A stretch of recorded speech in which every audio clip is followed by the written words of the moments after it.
turn-based games never really appealed to me. At least not since I was about 7 years old playing an absolute hidden gem of a game called Baten Kaitos Origins for the GameCube. My most distinctive memory of which being when I was playing the game while laying in my pillow fort, suffering from terrible hives after taking a medication I was allergic to. And much like that medication and I would never get along, so too from there on would I never get along with turn-based games. Final Fantasy? More like first reality hit when I realized how much this game is too complicated for my dumb ape brain. Give me a stick, make me a monkey, and I will smack everyone harder than a high school teacher that took too much Adderall. This right here is my style game. But would it surprise you to know that despite my tiny peanut-sized brain having no interest in turn-based RPGs, once my good friend explained the simple premise of this one in particular, I would proceed to drop everything I was doing and immediately cover it? Well, okay, to be fair, he also sent me this clip beforehand, which, I mean, come on. But really, why was I so invested in covering this game? I'll sum it up for you in about 15 seconds. A magical woman across the sea has been decreasing a number that started at 100, going down by 1 every year and killing anyone whose age matches said number. All expeditions to stop her, up till now, have failed. 67 years later, 33 is next. The question is, will you be the one to stop her? Without wasting any of your time, let's get into the full story of Clair Obscur Expedition 33.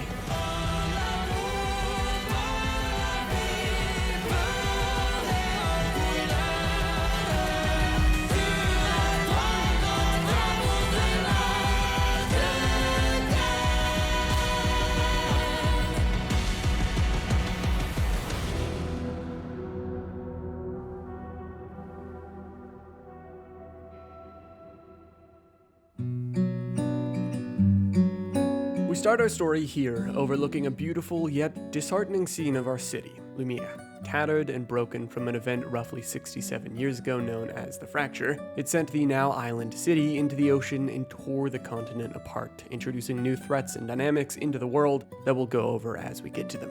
We find a man standing on a rooftop gazing out at a distant monolith. This is Gustav, our protagonist. He looks out with sadness and anger, throwing a rock out in the distance, despite knowing it won't hit.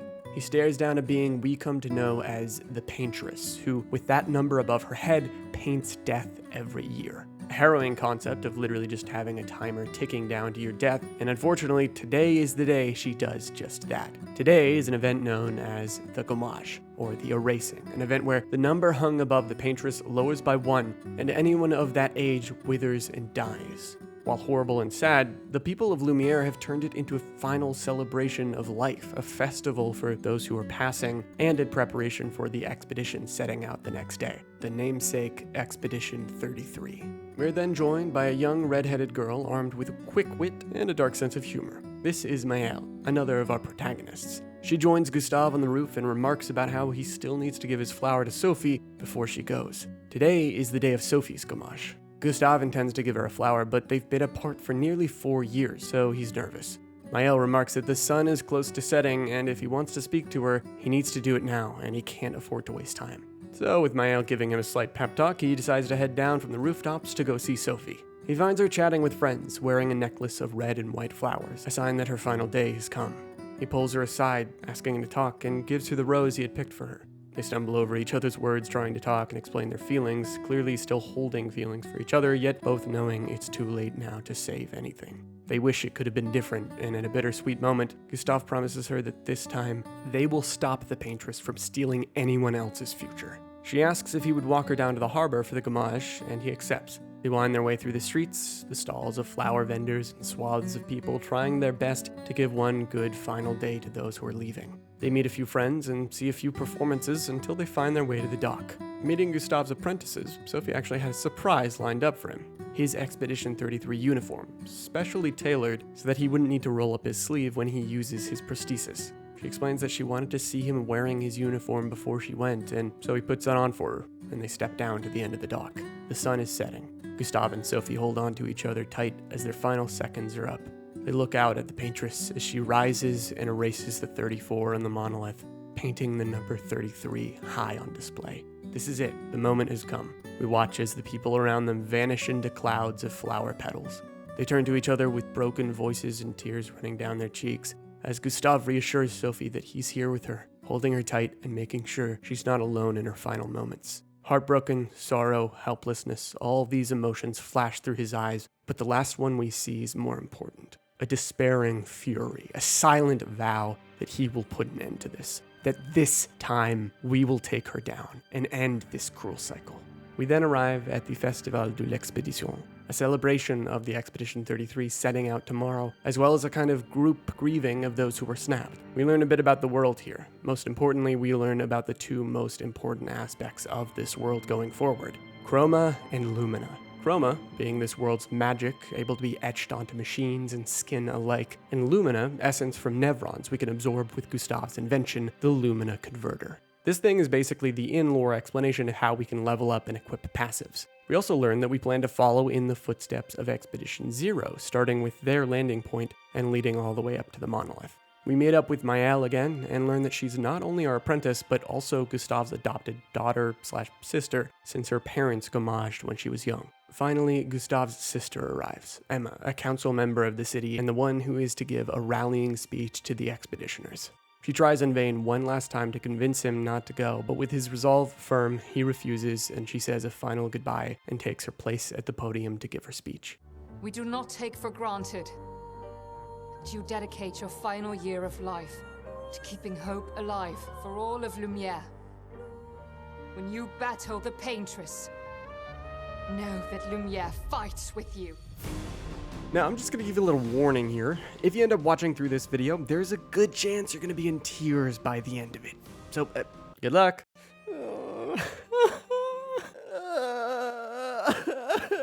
Why they gotta do that, man? What the fuck?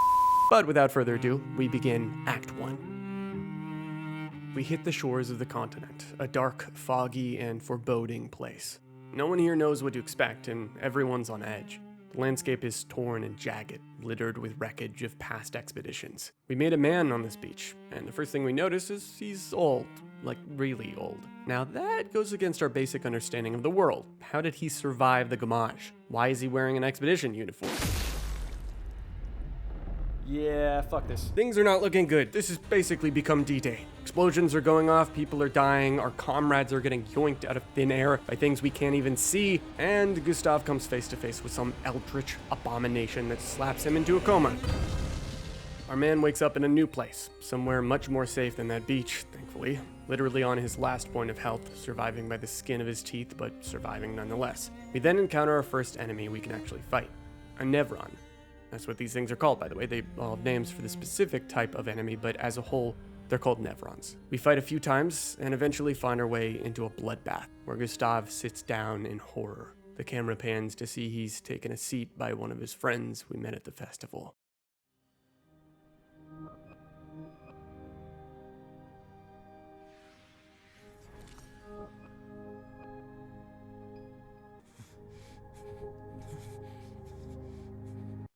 You do that, we both die.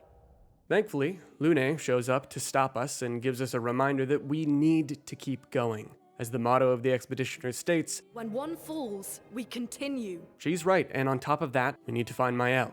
The protocol states that we meet at the Indigo Tree if the expedition gets split up, so we head there in search of Maëlle. We make our way through a few more enemies and eventually arrive at the rendezvous point. We made it just in time to see another expeditioner get immediately taken out. And with nowhere to run, it's boss fight time.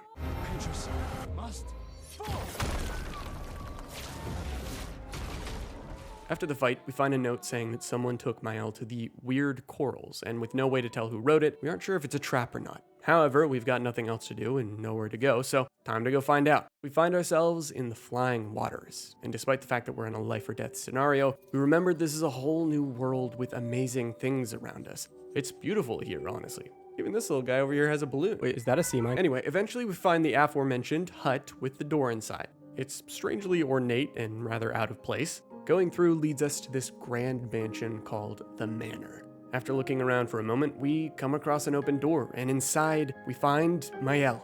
Thankfully, she's safe, and we find the one who perhaps wrote that note.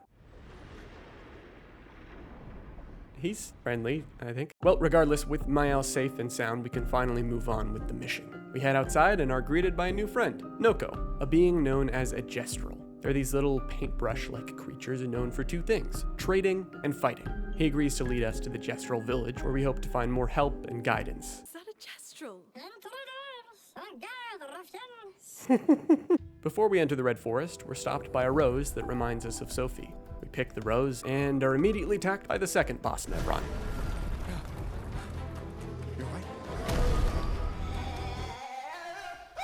We finally make it to the Red Forest, where the Gestrel village is located. In said Gestrel village, we meet the chief, who informs us that someone called Eskier could assist us in our endeavor, but in order to go there, we have to fight in the tournament to obtain the password to get past the guard to his lair. We partake in the tournament, and after getting to the final round, we find Ciel, a fellow expeditioner of the 33rd who we lost on the beach. We give a good show to the spectators in a match against her, and once we're done, we get the password. Get out my way! The password is get out of my way. And head off to meet Eskier.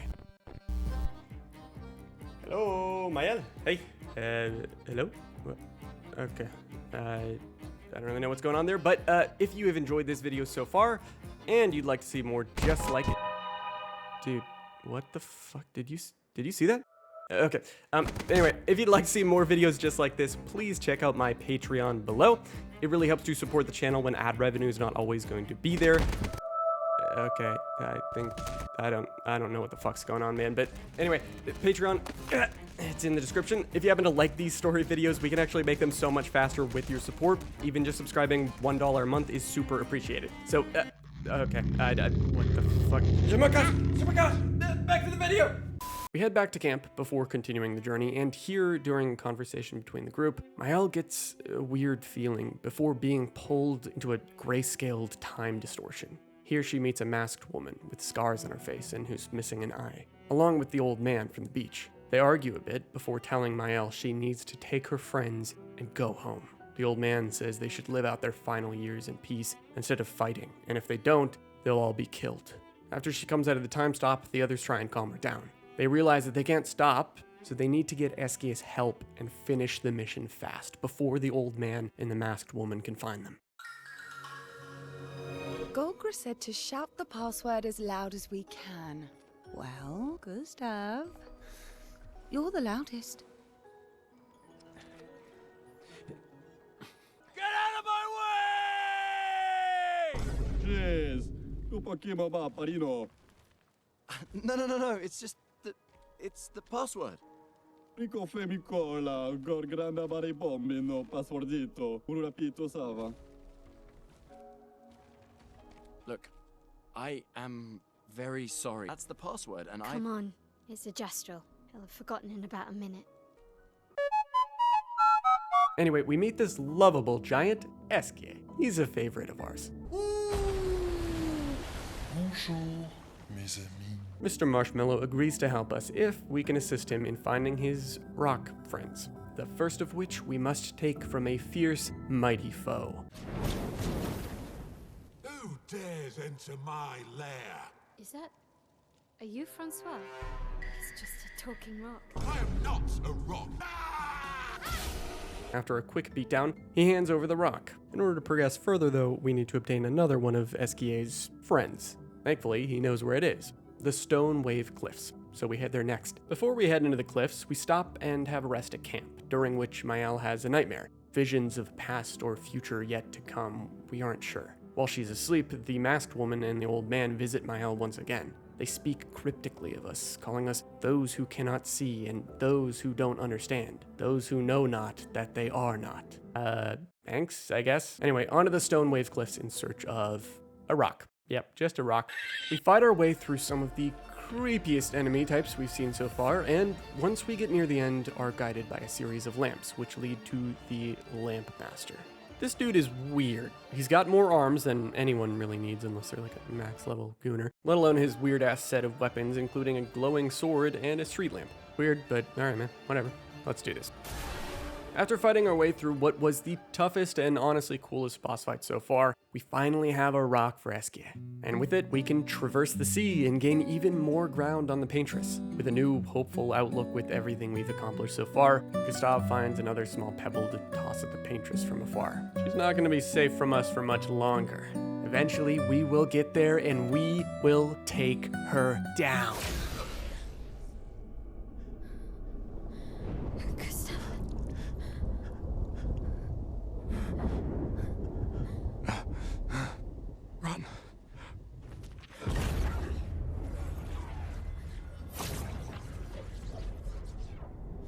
Questions race through our mind as we fight the old man.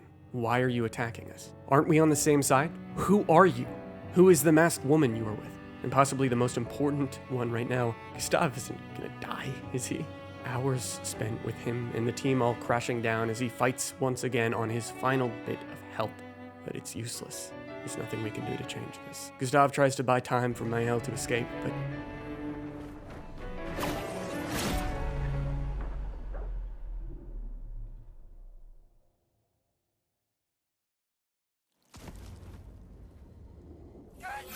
Gustav is dead, and Maëlle is next. Esukoko walks over to her and claims that this was meant to be a mercy before attacking.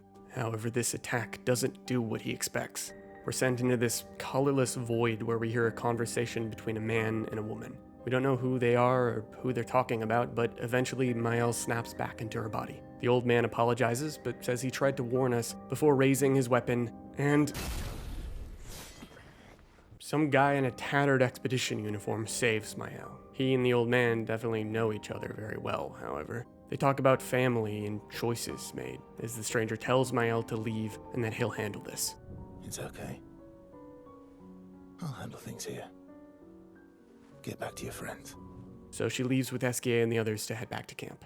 Maëlle breaks down, crying over the loss of Gustav, which, in all honesty, hits us pretty hard too, so we get it. The stranger finds our camp and returns Gustav's prosthetic arm and lumina converter. The stranger says that the masked woman and the old man are family, and as informative as that seems, we are quickly gaining more questions than answers at this point. He tells us to go through the quarry to find the monolith, but we have a million questions for him. He explains that he too is an expeditioner of Expedition Zero. He says that some of them stopped aging, including him and the old man who is revealed to be named Renoir, the commander of Expedition Zero. Renoir believes his immortality is a gift from the paintress and refuses to let her be killed, because if she dies, he dies too. However, the stranger says that he's tired of being immortal, and he no longer wishes to bury everyone he's known. He offers to assist us in killing the paintress and reveals his name. Versa. There's a bit of a tonal shift from here on, which is what you'd expect after the main character is, out of nowhere, mercilessly executed by someone whose motives are vague and confusing. Gustav really is gone. Verso doesn't exactly make the situation any better, especially since the group doesn't immediately trust him. It's evident he knows much more than he's letting on, only telling us what's important in the moment, but he promises that he's on our side. Verso acts as a kind of guide and suggests that the group heads through a region known as the Forgotten Battlefield, both to get closer to the monolith, but also because it'd be a nice place to bury Gustav's prosthetic arm. The group quickly realizes just how dangerous the area is, made evident by the countless corpses of past expeditioners scattered around, littering the ground. Anywhere you look, you see death. And with everything that Maëlle just went through with losing Gustav, this could only make her mental state worse. By the time they reach an ancient bridge, she breaks down. Everywhere we go, just death. Death and more death. Everywhere we go, just death. Look, Maëlle, I thought you would understand. You said you spent your immortality burying the people around you. Doesn't any of this bother you? A particularly dangerous Nevron, responsible for most of the death around them, spots the group, and after hearing enough of Maëlle freaking out about their morbid situation, this guy decides he wants them all to just stop talking. Forever.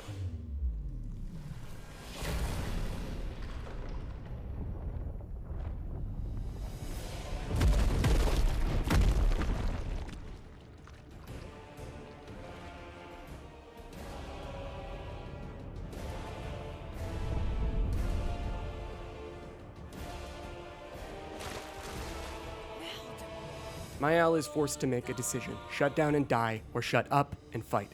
The group engages the duelist. ready?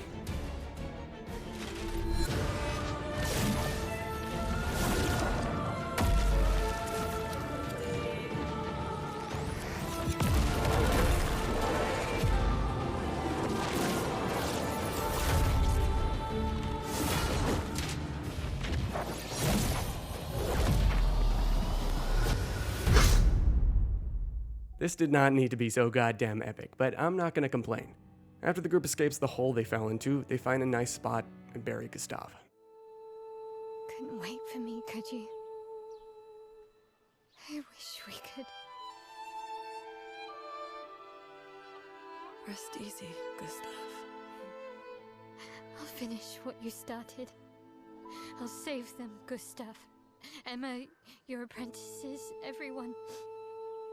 You can leave it to us. The journey continues as Expedition 33's next objective is to recruit another member to increase their odds of succeeding in their mission. Verso happens to know a good pick, an old friend of his named Minoko, located in a snowy region they call Minoko Station. Once you make it there, you're introduced to some friendly new creatures known as Grandis. They mostly just seem to be chillin', doing their thing. Then Minoko makes his dramatic entrance.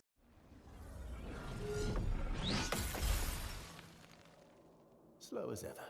Obvious. Ladies, could I interest you in a duel? Definitely a gesture. This guy is an awesome gestural, balancing a certain serious, deep voice with his charming stubbornness and affinity for ripping the legs off Nevrons and using said legs to temporarily morph into the Nevrons themselves. We're heading for old Lumiere. Okay, bye. Hey, come on. Hey. Out of the question. I will never join you again. There will be a lot of fighting, though. Oh yeah, that's true. Yeah, it's true. There will be a lot of fighting. Exactly. Count me in then. Good. Good.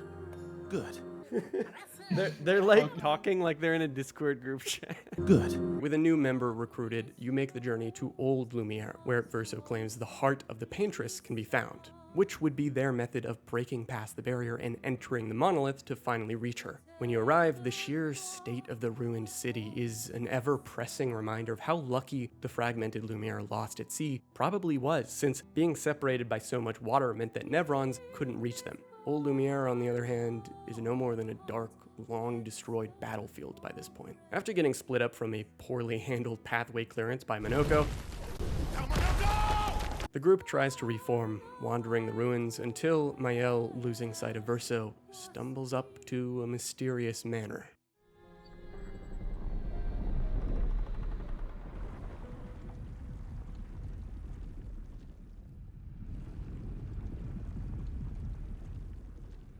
I knew you'd open the door for her. Verso ultimately used Mael to try and ambush the manor, but his plan didn't exactly pan out. Really, Verso? This was your plan?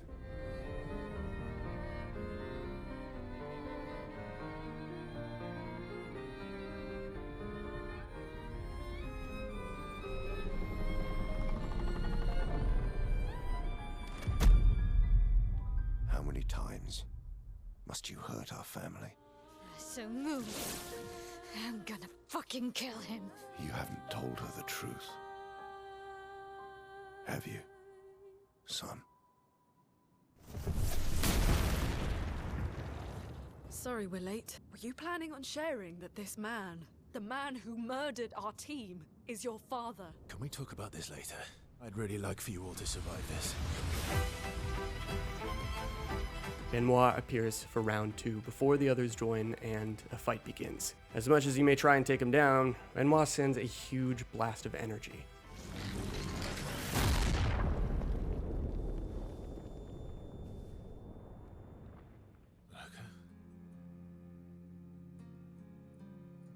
Loco's broken. Why don't you accept who you are? Before Renoir attacks the others again, the mysterious masked girl freezes time and enters the black and white mode, where her and Mael get a chance to truly meet.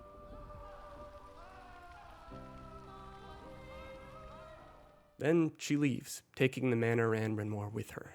Where did it go? No. Alicia. Fuck! The plan to use the Paintress's heart, which was ultimately located in the manor, is now a dead end. And to add to their misery, we find out that Verso is Renoir's son. A pretty important detail he just so happened to never tell them until now, but not all is lost. The group ended up finding one particular previous expedition journal with some useful information. Verso called this thing an axon. Apparently they are incredibly powerful. Verso and his father Renoir spent years trying to kill the axons, hoping to forge their hearts into a weapon to break the barrier. I bet the curator would love to get his hands on one of those hearts. He could easily forge such a weapon. So as it turns out, behemoth creatures known as axons could be slain and their hearts given to the curator in exchange for a weapon that could break the monolith's barrier and finally get them inside. There are 2 axons they need to slay. A third exists, but Verso says it's not reachable for them. One of the 2 is composed of floating masks. Dude, I can't do fucking anything! What the fuck? And another is an enchanting, towering dancer. Oh, it's Gustav! My boy! After slaying the axons and having the curator craft their weapon, the group reaches the barrier and pauses, preparing for what they're about to do.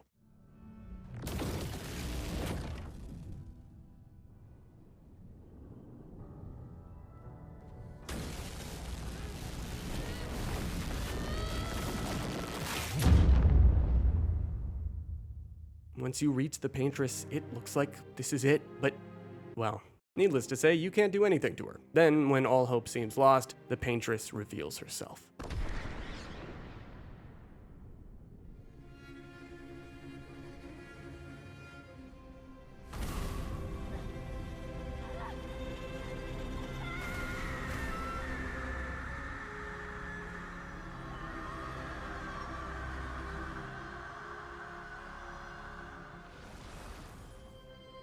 Follow her. Quickly. This might be our only chance. After making it inside the monolith and running through different strange yet familiar constructions of the levels you've just faced, a reminder of just how far you've come, you run into that familiar obstacle one last time.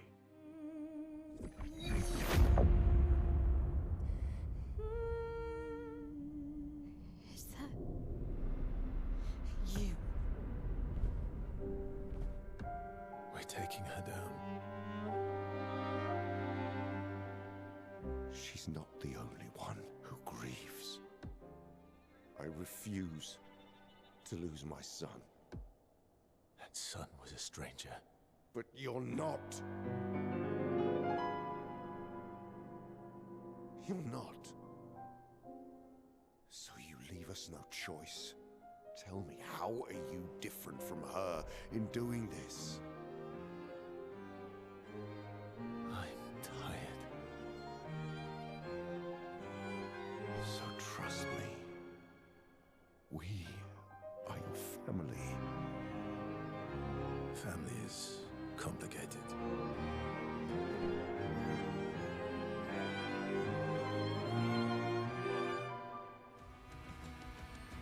A long battle ensues, and after finally weakening him, the curator appears.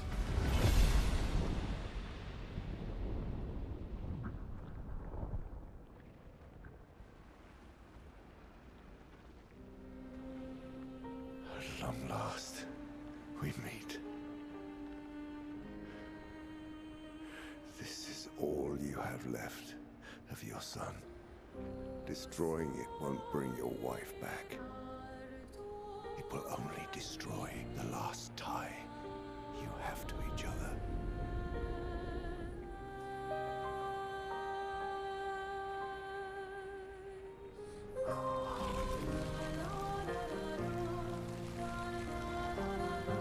I love them too.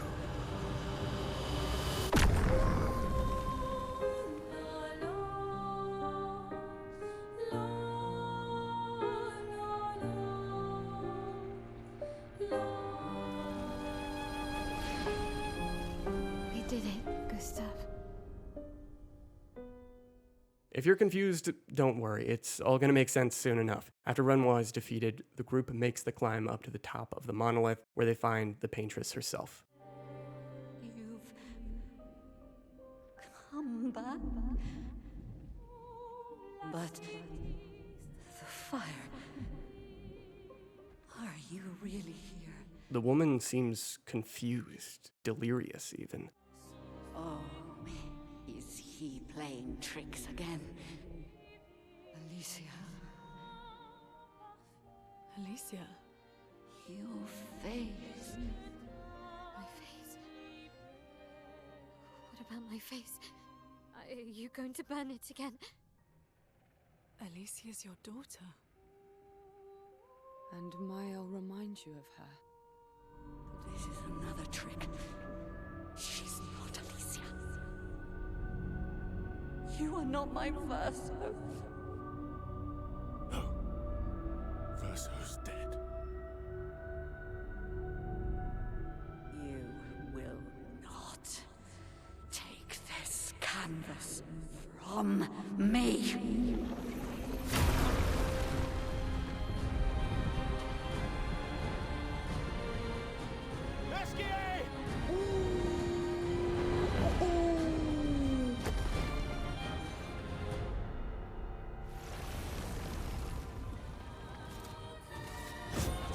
Let's shake the earth.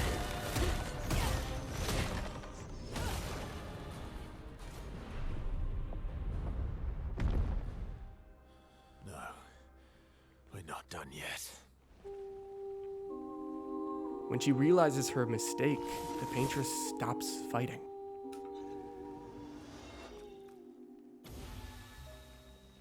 Oh shit. Shit, can I skip my turn? I don't want to do this.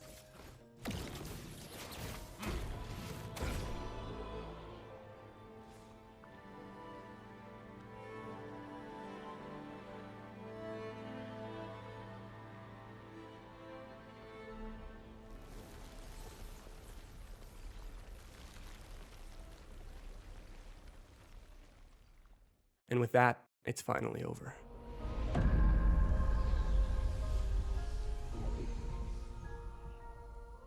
Everything is okay, but something feels off. The complete picture not fully understood. Was it really this simple? What was Renoir talking about? What connection does the curator have to the paintress? And what else is Verso not telling the others? They fly all the way back home to Lumiere on Esquier and to have a deserved celebration. Everyone seems at ease, all except for Verso. He takes a seat at the pier and pulls out a letter. Brother, I tire of the conflicts and deceptions that plague our family and theirs.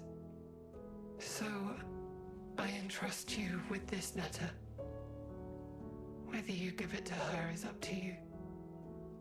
Maya, it's a strange feeling watching you with my brother, laughing and smiling, without the scars or the memories that afflict me.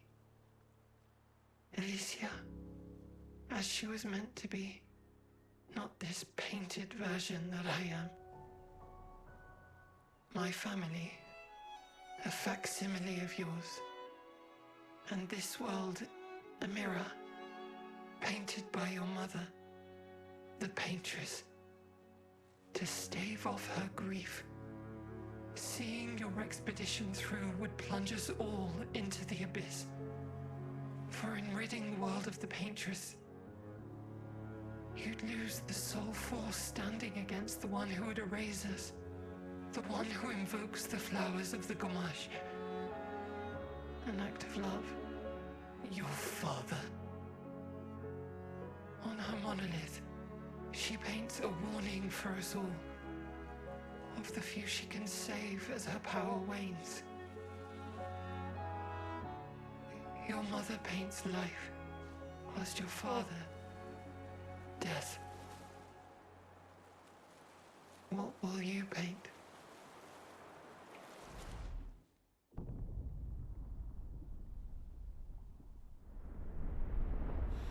With the paintress gone, nothing remains in the way of her loving husband from painting death, erasing them all in one fell swoop.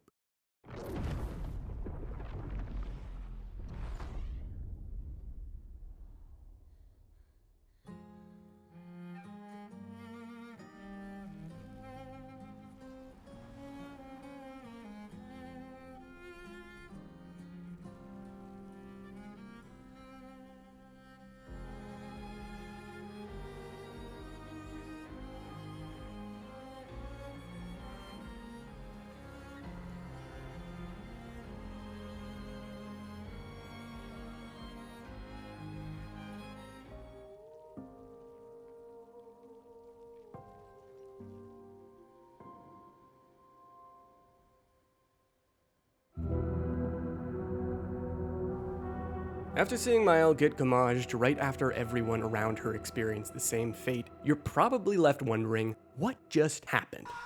But see, that's where the epilogue comes in, and, well, you can just see for yourself.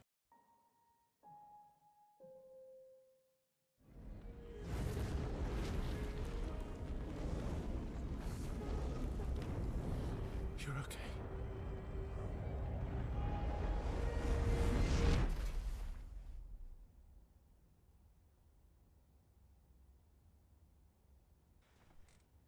Alicia?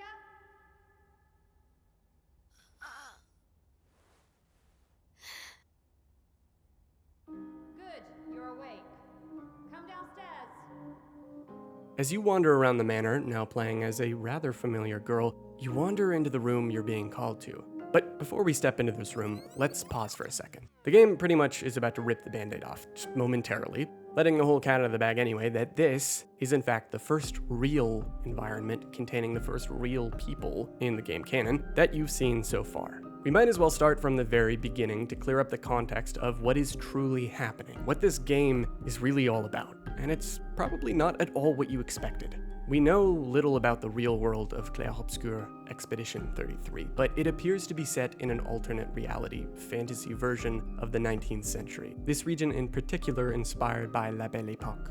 The game's version of the real world contains at least two types of special magical associations: the Painters and the Writers. These people formed groups known as the Painters Council and the Writers Guild, respectively. We do know that there's a conflict between painters and writers, but we don't really know when the conflict started or why it's there, just that it's very real and would end up being deadly. One painter, who would eventually become the leader of the Painters Council, named Aline Descendre, married a man named Renoir. With the power of painting, Aline was able to bring worlds to life in a canvas, and she taught this skill to Renoir. They painted hundreds of canvases together, and eventually Renoir got lost inside of one, immersing himself to a dangerous degree. The power was euphoric. How could it not be? As a painter or paintress, you are a god in a sandbox of paint. But if one were to stay in a painted world for too long, they could lose themselves. Aline eventually had to pull him out of that painting to stop him from basically dying. This was an important lesson, and Renoir took it seriously. Fast forward, Renoir and Aline have 3 children: Clair, the oldest, Verso, the middle child, and Alicia, the youngest, and each of them were taught to paint as well. Verso didn't seem to paint very much, though as a child he painted a world that him and Alicia used to play in as kids, which contained creatures he brought to life that were based on real things he was attached to, like their 2 dogs, Noko and Monoko, and his doll, Eskie, as well as gestrels based on his toys, and presumably the Grandis. As the kids grew up, and by the time Verso was 26 years old, the date was December 33rd, 1905. And no, the game does not have an explanation for why months go past the 31st, it just does. Alicia, by some means, began trusting the opposing Writers Guild, and for whatever reason, they used her naivete to do something horrible. They set a blazing fire in the manor, and Verso, in trying to save Alicia from the flames, sacrificed himself as Alicia had to hear her brother's flesh burning away in an attack that was most likely meant for her. Alicia, while scarred for the rest of her life and being unable to speak, did survive the attack. The Descendre family was broken after Verso's death. Aline was plunged into despair as she decided to go into Verso's only canvas and inhabit his world as her way of grieving. In this process, she painted further in his world and seemingly forced Verso's last remaining sliver of a soul that was still in the canvas to help her grieve. That soul was represented by this small, lost boy who was forced to paint with no end in sight. Aline just couldn't let go of Verso. She couldn't accept his death, nor could she let go of her idealized version of a family before the disaster had taken her dear son. She resented Alicia, blaming her daughter for Verso's death. Aline also failed her responsibilities as the leader of the Painters Guild in the real world and left her position or was fired. Renoir and Aline slowly grew apart as she grieved alone within the canvas, and Alicia, after the fire, was now missing an eye and was unable to speak or breathe without feeling pain. Clair, the oldest child, was an incredibly skilled painter and took all the weight of her broken family upon her back. Because of Aline's inability to move on, she decided to stay in Verso's painting, refusing to come out. She created alternate versions of each of her family members, but the alternate version of Alicia was ghostly and shunned, since Aline wanted to delude herself into believing that Alicia was the one who died in the fire instead of Verso. We call the alternate versions of the family members the painted versions.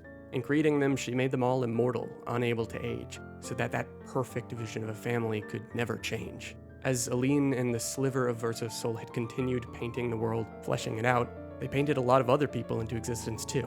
Most of these people lived in a city known as Lumiere, which looked strikingly similar to our real-world Paris, as well as what may be the fictional Paris-type city of the in-game world. While Aline was so stricken with grief that she was willing to fully lose herself in the painting, even if that meant dying in the process, her husband Renoir refused to let his wife face such a terrible fate. After all, she had saved him once in the same scenario. Out of options, Renoir joined her in the painting, with the goal of getting her out. But he quickly realized that he wasn't going to be able to convince his wife to leave. She was uncompromising. She had decided that this was her way of grieving, and that nobody, not even her husband, could stop her. Not long after, a conflict between them sparked, and the two struggled for control over the magical essence of the world, what we know as chroma, which, by the way, means color in ancient Greek. After Aline and Renoir truly began to fight, the major fracture event happened, literally breaking apart and fragmenting the painted world, splitting apart entire colonies of creatures, and namely, the people of Lumiere. After the fracture, Renoir went on to create 4 gigantic entities, what we know as axons, for the purpose of perhaps being chroma sponges or reserves for later use. They were also very powerful. Renoir designed each of them to represent a different family member, likely being his way of dealing with grief. Reacher, the highest axon in the canvas, represents Alicia, a kind of hope for her to be able to move on in life despite the physical and emotional damage she suffered due to their family's great loss. The visage axon, said to be he who guards truth with lies, represented Verso, as his passion had always been in music, though he never admitted it to his parents until he was older. The Holler, the axon with dozens of buildings atop its mighty back, represents Clair, the sister who took most of the burden of family responsibilities onto herself after Verso's death. And last, Serene, she who plays with wonder, represented Aline and her insistence on showing herself only what she wanted to see, the wonder of what could have been had that terrible day never come. But as far as terrible days go, the painted world itself would remember the fracture as perhaps the most terrible. When it split and fragmented, the immortal painted Desange family, at the very least Renoir and Verso, were in the section of Lumiere that got thrown into the ocean. It's most likely that the painted Alicia and painted Clair were lost in the fracture in the old Lumiere part of the world. Another major change in the land was that Aline created her own titanic humanoid avatar that would go on to be known by everyone as, you guessed it, the Paintress. Every year, she painted a descending number on her monolith, starting from 100. But at last, we finally understand the reason. See, in this year, 100, painted Renoir and Verso, who at the time were entirely clueless to everything, including the fact that they were painted, began the first expedition. This was Expedition 0, and its purpose was to find the people who were lost, to find loved ones, a kind of search and rescue. Among the many members was a man named Simon, who wanted to find his lover that just so happened to be the painted Clair. After reaching the main continent, the group journeyed onward, but along their expedition, Simon went missing, eventually finding Clair, except, see, the Clair he found, unbeknownst to him at the time, was an avatar of the real one from the real world. She had entered the painting around this time to aid her father in stopping her mother to bring her out of the painting. And while Clair was in the painted world, she found her painted self. Repulsed by it, she corrupted the painted Clair by painting over her, and proceeded to lock painted Clair in a floating manner where she was forced to indefinitely paint a never-ending army of chroma-absorbing creatures, the ones you fight in-game, called Nevrons. After Simon found real Clair, the expert paintress that she was tricked him into thinking she was the painted one that he knew, and in order to turn the tides against her mother, she granted Simon the power to fell axons, which would allow him to enter the monolith, the location where Aline had just been imprisoned by Renoir. After Simon did Clair's bidding and slayed the Holler axon, the one which in fact represented Clair, he entered the monolith, passing through the barrier that protected the paintress, and at last he met her. But Aline didn't fight him. She told him the truth about their painted world, and that at this point in the whole conflict, she had trapped real Renoir underneath the monolith so he couldn't do anything to stop her. She also explained to Simon that Renoir's goal was ultimately to be the one who brings the gommage, to erase the painted world, all for the sake of getting his wife out. So Simon went under the monolith to fight, but ultimately lost in battle against Renoir and was corrupted. The now desperate father he was, Renoir escaped not long after, and would continue to try and figure out how to stop his wife. While Simon's fate was rather bleak, there was still the rest of Expedition 0, which itself eventually reached the barrier to the monolith right before Clair appeared. She told them everything about their world and what was happening, being at the very least honest, but then threatened to kill them all if they didn't go home and kind of just embrace their ultimate demise in the painting's destruction. The expedition refused, and it makes sense why. These people, as much as they were painted, didn't necessarily feel any less real than the painters themselves, and these brave people weren't just going to accept everything they knew being erased. They fought back, but all of them died except for Painted Verso and Renoir, since they had been made immortal, if you recall. Even so, the fight did subdue them for a time. Not long after Expedition Zero had been sent out, a search and rescue went looking for the group. Julie, a woman who Verso loved dearly, witnessed him get torn in half, somehow not dying during battle. This insane, unexplainable occurrence was deeply disturbing to her, and it would go on to quickly make the others in the rescue group suspicious. After she and some of the other people of Lumiere captured Verso, demanding he give them answers, realizing that the horrible weight of the truth would never be believed, Painted Verso and Renoir defended themselves, slaying the group. Painted Renoir justified this with his son, saying that they couldn't trust that the other people hadn't just been created by Clair to trick them. Needless to say, when some random godlike woman drops a bombshell like, "This world and everything you know and love is just some painted fantasy in my dead brother's canvas," you're probably not going to take that very well, no matter who you are. Painted Renoir wanted him and his family to survive, and so killing people, the expeditioners from then on, would keep the paintress from being disturbed, which was his plan to prevent Clair and the real Renoir from gaining enough ground to stop what Aline was doing. Painted Verso helped Renoir do this for a time, but eventually stopped because he just wanted the conflict to be over. He was tired of burying expeditioners, burying his friends. The so-called gommage that Aline had warned Simon about previously was suddenly going to become a big problem. In the canvas, Renoir and Clair were draining Aline's chroma via the nevrons and axons, and Aline's power began to wane, too weak to fully prevent him from erasing all beings, namely the painted people in the world. This power shift manifested as an inability for Aline to prevent her oldest creations from being erased by Renoir, those who accumulated the most amount of life, even if it wasn't real life. It started at 100, hence why she wrote the number in the monolith for all to see. Year by year, it went down, and year by year, the people who were that many years old were simply gommaged by Renoir. After people began to catch on that this was happening, the citizens of Lumiere began to think, with their limited information, that the paintress was responsible for people dying, and that by her replacing the number year by year, she was directly responsible for culling people. Aline meant for the number to represent a desperate warning of her waning power, but they simply saw her as evil. Expeditions were sent again and again, year after year, to journey towards the monolith and destroy the paintress. But because the world was becoming ever more dangerous, their odds got slimmer each year as waves of brave expeditioners were slaughtered again and again by Painted Renoir and the many nevrons that plagued the land. Some expeditions, like Expedition 60, not only managed to, somehow by sheer strength, make it through the monolith barrier and meet Aline, but one of their members got so close to delivering the truth about their world back to the ignorant and isolated Lumiere before ultimately meeting his end, washed up at sea. The culture of sacrifice for the ones that would come after was instilled in the people and strengthened year after year. One of the most hauntingly inspiring examples of this culture was showcased by one expedition in particular, which went as far as to build a bridge with their own corpses, like ants bridging together for the greater good of their colony. But while this was all happening, with years of history and conflict being painted into the canvas, time wasn't moving all that much in the real world. And speaking of which, for the Descendre family, things weren't looking great. Clair was having to carry the whole family's responsibilities on her back, as her mother and father were basically AFK in Verso's painting, all while Clair had to tend to the painters versus writers conflict, which again we know so little about. By the Painted World's monolith year 49, real-world Alicia wasn't doing much. She seemed to be pretty miserable and definitely in need of some therapy, as she blamed herself for her brother's death and seemed very traumatized. But Clair, being the cold and calculated sister she was, had something for Alicia to do, and that is where we finally pick up with the epilogue. After waking up from a nightmare of Verso being consumed by flames, Alicia stumbles out of bed and hears her sister yelling for her to reach the end of the corridor of their family's manor. After she arrives, Alicia gazes at the situation her family is in.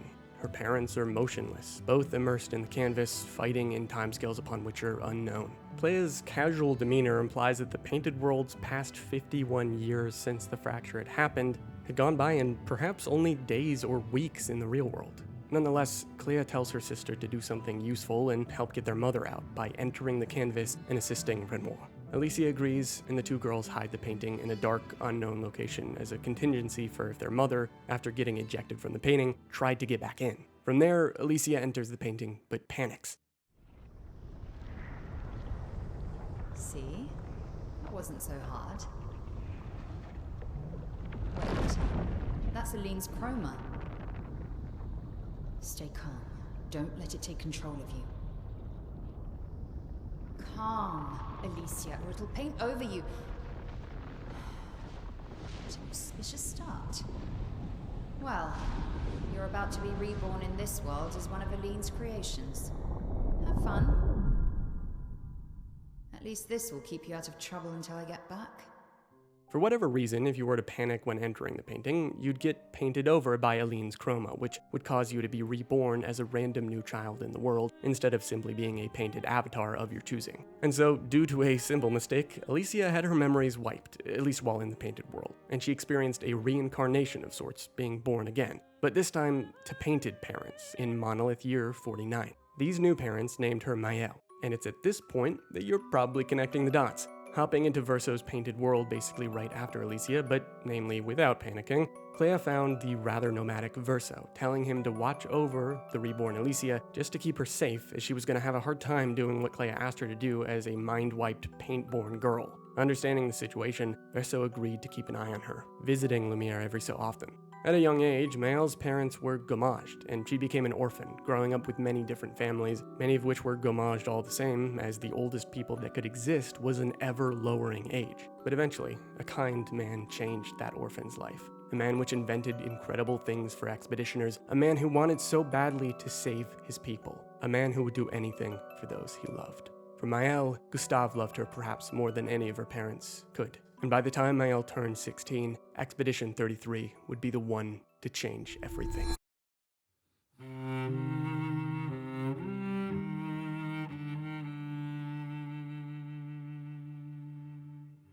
Armed with the context of this whole situation, we can now continue on from where we left off, everyone basically dying. But is that it? Well, Mael, of course, didn't die in the real world, she just got sent out of the painting, which is what happens when a painter dies in their painting. They just simply wake up in the real world. But we continue where we left off as Mael returns back to Lumiere after having re-entered the painting. She maintains her form, choosing a bit of a different look this time. White hair. Mael finds Verso, seemingly one of the last people in this painted world who hadn't been gommaged, and they exchange a few words. Alicia. Actually, I prefer Mael. I think I do too. But I'm not really Verso, and you're not really Mael, are you? You're not Verso, no. You look and sound just like him, but you're you. I'm still Mael, though.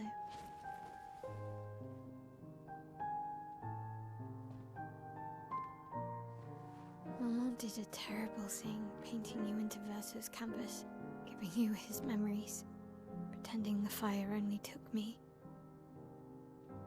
But I'm glad you exist. Your father was right to erase everyone is better this way. Better for who? Verso would never have wanted his canvas gone. He loved Esquier and his gestrels and grandes. It was killing our mother. Staying here so long in a make-believe world with her make-believe family. Verso, now more jaded than ever, and simply wanting this world to end for the sake of the real Alicia and the real Aline, plays along, entertaining Alicia's optimism about her father. Despite everything, the irony is that Alicia appears just as stricken by grief as her mother, but most of all, she refuses to let go of Verso's canvas world, as not only is it the only remaining piece of his soul they have left, but she just prefers the painted world over the real one because, in reality, she views herself as broken and useless due to her physical injuries. Verso asks Mael a good question as they look for Renoir. Your father was the one erasing everyone. Why would he help repaint everything? I hid the canvas before I entered, so Maman can't come back again.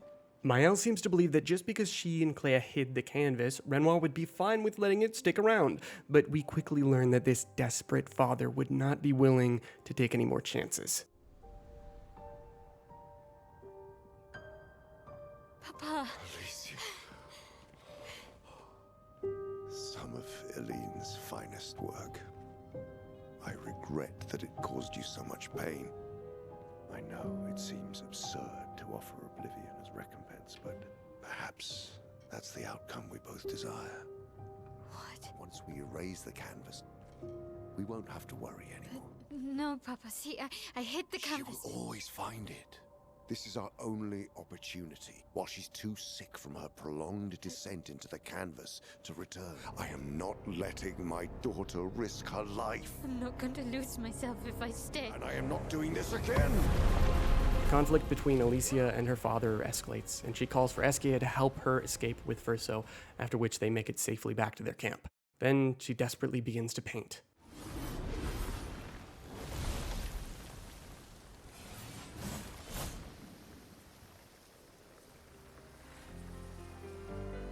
How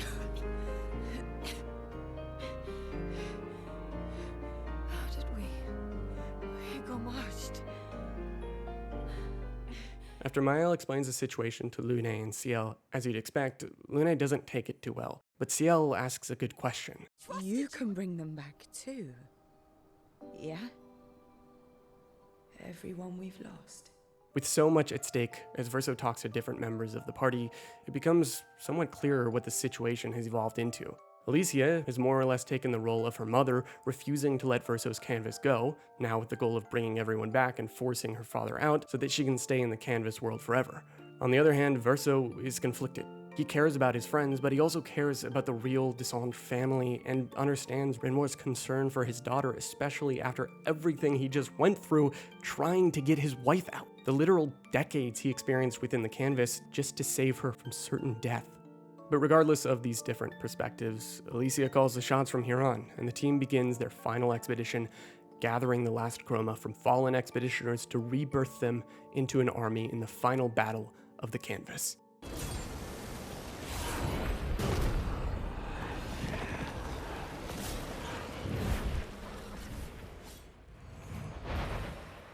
Tomorrow comes. Waves of enemies later, you finally reach Renoir standing there awaiting his daughter. He tries to talk some sense into her once more. Alicia. Please, I just want you to understand what this canvas means to me. I do understand. I know how powerful and intoxicating it is. How deeply attached we can become to the worlds we pour our hearts and souls into.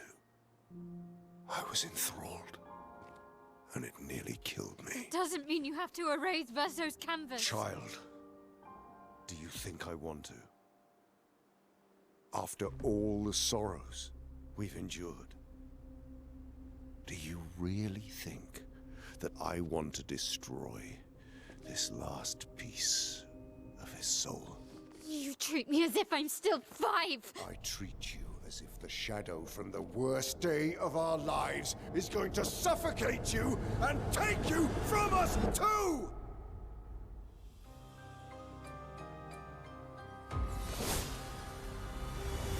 This is it, the ultimate conflict. The true Renoir prepares to attack. Partway through the battle, something unexpected happens.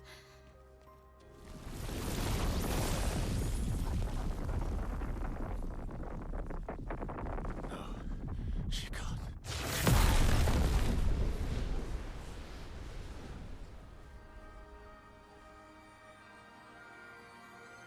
Mama. Verso, caring so dearly for Aline despite being only connected to her by paint, is distraught at her entrance, yet Renoir enters a rage, calling his wife selfish for risking her life in the act. After enough fighting, Maël finishes it. Not this time!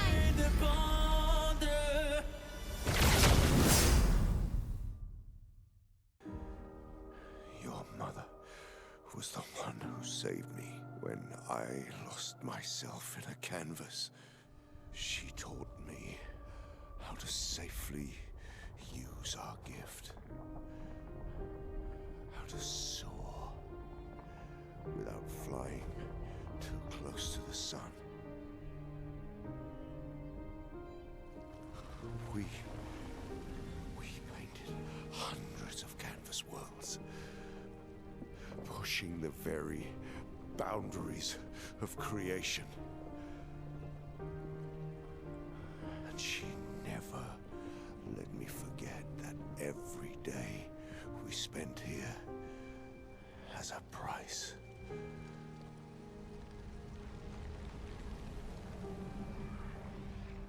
"67 years I spent trapped within the monolith.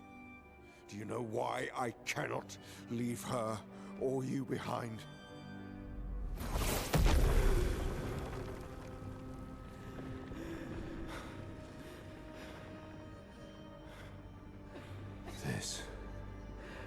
This is what I see every day.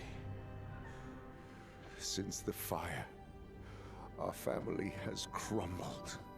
I cannot lose you too. Don't you see?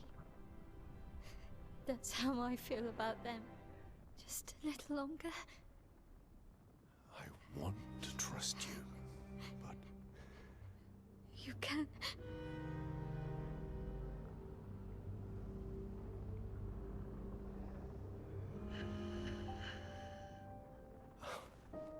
keep the light on for you. Hold on to each other.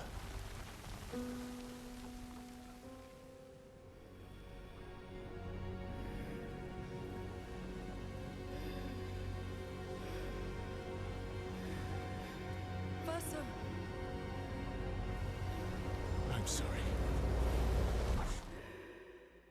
Verso enters a kind of in-between world, some kind of medium outside the canvas, yet not quite inside the real world either. He finds a canvas within, and a familiar young boy painting it, the last sliver of Verso's soul that remains.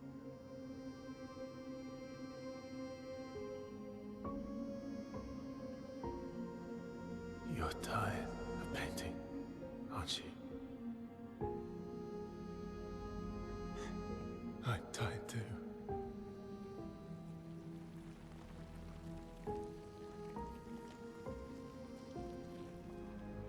See things as they are, not how you want them to be. What?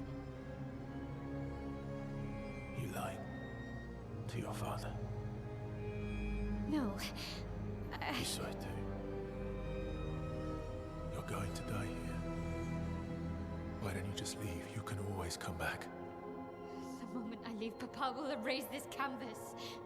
This is not worth your life. You don't need this canvas. But everything I want is here.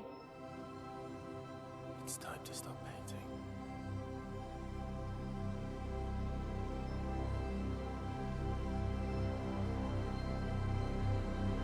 Verso!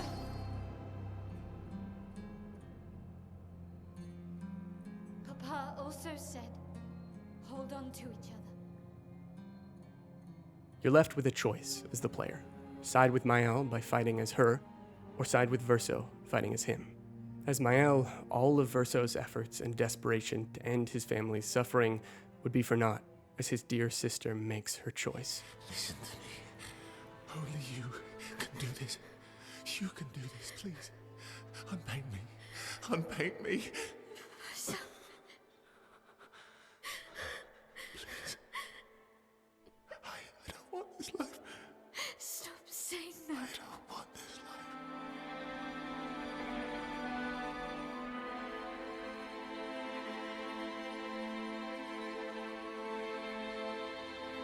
If you could grow old, would you find a reason to smile?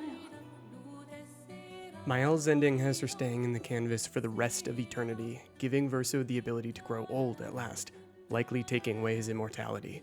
The many people lost to the Gamage that have now been repainted to life in the canvas attend Verso's concert where he's about to play again. As expected, Mael's fate is bleak.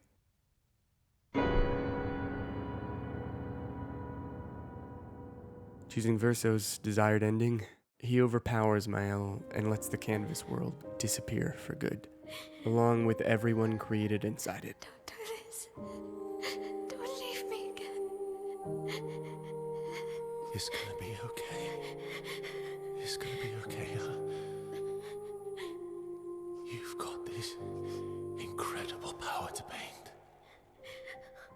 You'll never have to suffer a life you don't want. You're okay. You're okay. You're okay.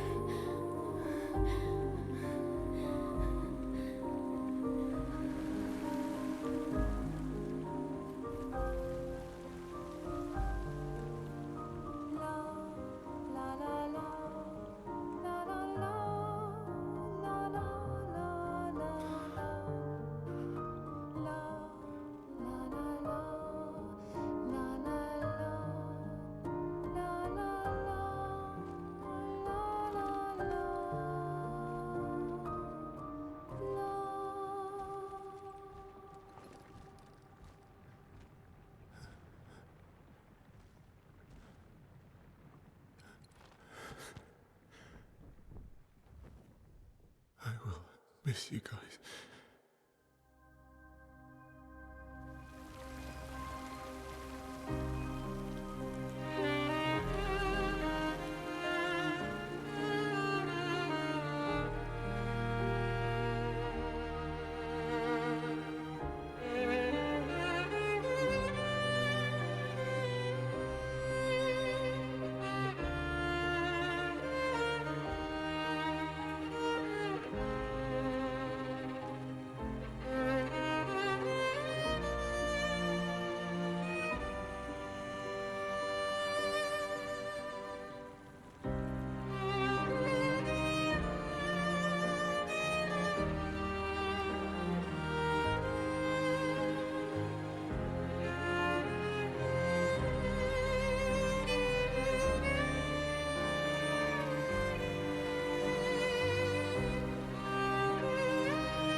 It's okay.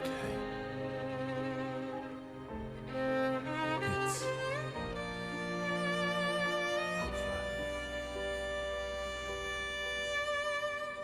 Versa.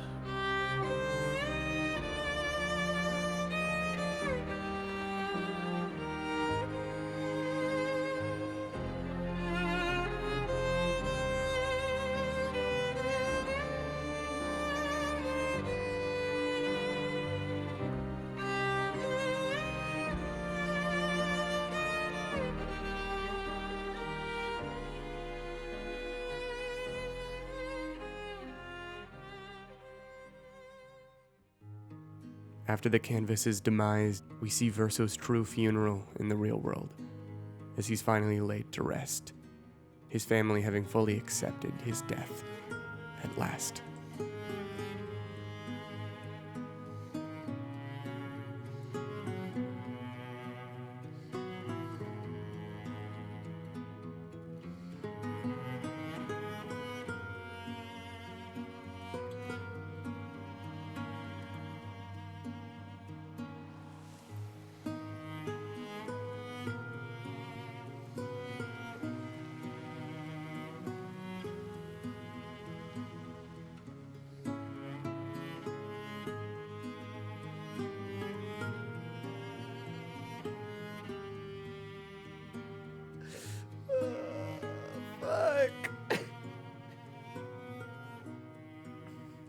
God damn.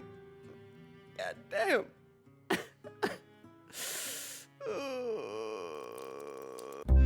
I'm not gonna lie, I haven't cried that much from a game in a long time. Be honest, did you cry? It's okay, let it all out.